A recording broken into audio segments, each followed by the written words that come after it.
Hello friends, இன்றைக்கி தெரிந்து கொள்ளும் பக்கத்தில் நம்ம என்ன பார்க்க போகிறோம் அப்படின்னா, அடுத்து இப்போ வந்து புதுசாக வந்து வேக்சின் நியூஸ் வந்து ரிலீஸ் பண்ணியிருக்காங்க. ஸோ அதன் அடிப்படையில் வந்து பார்த்திங்கன்னா கோல்ட் ப்ரைஸ் வந்து மறுபடியும் டிக்ரீஸ் ஆக ஆரம்பிச்சிருக்கு.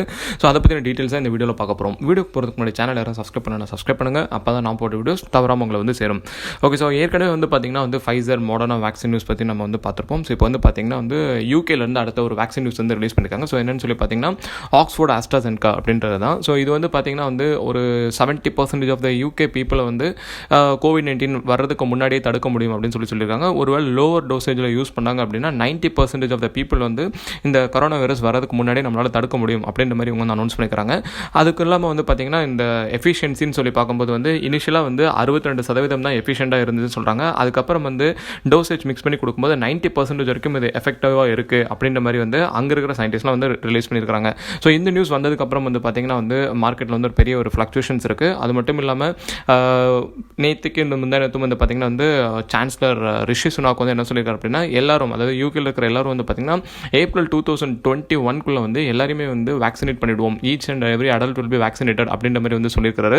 ஸோ இந்த ஸ்டேட்மெண்ட் வந்து அவர் கொடுக்கறதுக்கு முன்னாடி என்ன சொல்லியிருந்தாங்க அப்படின்னா, ஜனவரி 2021 அந்த டைமில் வந்து பார்த்திங்கன்னா ஓல்டு பீப்புளுக்கு வந்து வேக்சினேஷன் கொடுக்க ஆரம்பிச்சிரும் அப்படின்ற மாதிரி சொல்லியிருந்தாங்க. ஸோ இவர் கொடுத்த இந்த ஸ்டேட்மெண்ட்ஸ்க்கு அப்புறமா தான் இந்த வேக்சின் நியூஸ் வந்து இன்றைக்கி வந்து ரிலீஸ் பண்ணியிருக்காங்க. ஸோ இந்த வேக்சின் நியூஸ் ரிலீஸ் பண்ணதுக்கப்புறமா வந்து பார்த்திங்கன்னா ஜிபிபி வந்து பயங்கரமாக ஸ்ட்ரெங்தனாக இருக்குது. அதாவது பவுண்ட் வந்து பார்த்திங்கன்னா கிட்டத்தட்ட 0.69% வந்து இன்றைக்கி மட்டுமே வந்து உயர்ந்திருக்கு. ஸோ மார்க்கெட்டில் வந்து அதாவது இன்றைக்கி பிரிட்டன் ஸ்டாக் மார்க்கெட்டை பொறுத்தவரைக்கும் எல்லாமே வந்து ஸ்டாக்ஸ் அண்ட் ஜிபிபியில் மட்டும்தான் வந்து கான்சன்ட்ரேட் பண்ணாங்க. ஸோ அந்த ரீசனால் வந்து பார்த்திங்கன்னா வந்து கோல்ட் ப்ரைஸ் வந்து பயங்கரமாக வந்து ட்ராப் ஆயிருக்கு. ஸோ ஏற்கனவே வந்து $1870 ஒரு ரவுண்ட்ஸ்க்கு வந்து போயிட்டு இருந்தது வந்து பார்த்திங்கன்னா கிட்டத்தட்ட $1865 கீழே வரைக்கும் வந்து போய்கிட்டு இருக்கு.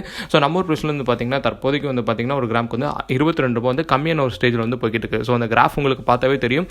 ஓப்பனிங் வந்து 1876 இருந்தது, ஏற்கனவே வந்து 1870 வரைக்கும் கம்மியாச்சு. இப்போ வந்து இந்த வேக்சின் நியூஸ் தொடர்ந்து வந்து பார்த்தீங்கன்னா $1865 வரைக்கும் வந்து கம்மியாக இருக்குது. ஸோ இதுக்கப்புறம் வந்து இன்றைக்கி புல் பேக் நடக்குமா அப்படின்றது நம்ம வந்து யூஎஸ் மார்க்கெட் செஷனில் வந்து பார்க்கணும். ஸோ கோல்டு மட்டும் இல்லை, சில்வர் ப்ரைஸும் வந்து பார்த்தீங்கன்னா கிட்டத்தட்ட வந்து 23.99 வரைக்கும் வந்து கம்மியாக இருக்குது. உங்களுக்கு கிராஃப் பார்த்தாலே தெரியும், ஸ்டீப்பாக வந்து டவுனாக இருக்கும். ஸோ இதுக்கு மேலே இதை அப்போர்ட் பண்ணுற மாதிரி நியூஸ் ஏதாச்சும் ஸ்ட்ராங்காக வந்தால் மட்டும்தான் வந்து இது கண்டிப்பாக சேஞ்ச் ஆகும். ஸோ இது மட்டும் இல்லாமல் நம்ம ஆல்ரெடி வந்த இன்ஃபர்மேஷன் அப்படின்னு சொல்லிட்டு வந்து பார்க்கும்போது இந்த ஃபைசர் அண்ட் மாடர்னா வேக்சின். ஸோ இந்த ஃபைசர் அண்ட் மாடர்னா வேக்சின் பொறுத்த வரைக்கும் பார்த்தீங்கன்னா எமர்ஜென்சி அப்ரூவலுக்காக வந்து FDA கிட்ட ரெக்வஸ்ட் பண்ணிக்கிறாங்க. ஸோ அதை பற்றி இன்னுமே அவங்க வந்து இன்ஃபர்மேஷன்ஸ் எதுவுமே வந்து பாஸ் பண்ணல. ஒருவேளை அந்த எமர்ஜென்சி அப்ரூவல் கொடுக்குறாங்க, யூஎஸ்க்கு எல்லா ஸ்டேட்ஸ்க்கும் வந்து இந்த வேக்சின் டோசேஜ் வந்து டிஸ்ட்ரிபியூட் பண்ணலாம் அப்படின்ற மாதிரி நியூஸ் வந்துச்சு அப்படின்னா அதனோட அடிப்படையில் வந்து தங்க விலை வந்து மேலும் குறைவதற்கான ஒரு வாய்ப்பு தான் இருக்குது. ஸோ இப்போ வரைக்கும் வந்து பார்த்திங்கன்னா கோல்டு ஃபியூச்சர்ஸ் வந்து ட்ராப்பில் தான் இருக்குது, ஒரு இன்க்ரீஸான ஒரு சிச்சுவேஷன் இல்லை. யூஎஸ் ஸ்டாக் மார்க்கெட்டும் வந்து பார்த்திங்கன்னா பாசிட்டிவான ஒரு சிச்சுவேஷனில் தான் இருக்குது. ஸோ எப்படி இன்றைக்கி யூஎஸ் ஸ்டாக் மார்க்கெட்டில் வந்து இந்த ப்ரைஸ் மாறுது அப்படின்றது நம்மளோட அடுத்த வீடியோஸில் வந்து பார்க்கலாம். இந்த வீடியோ உங்களுக்கு பிடிச்சிருந்துச்சுன்னா லைக் பண்ணுங்கள், உங்கள் ஃப்ரெண்ட்ஸ்க்கும் ஷேர் பண்ணுங்கள், சேனல் மறக்காமல் சப்ஸ்கிரைப் பண்ணுங்கள்.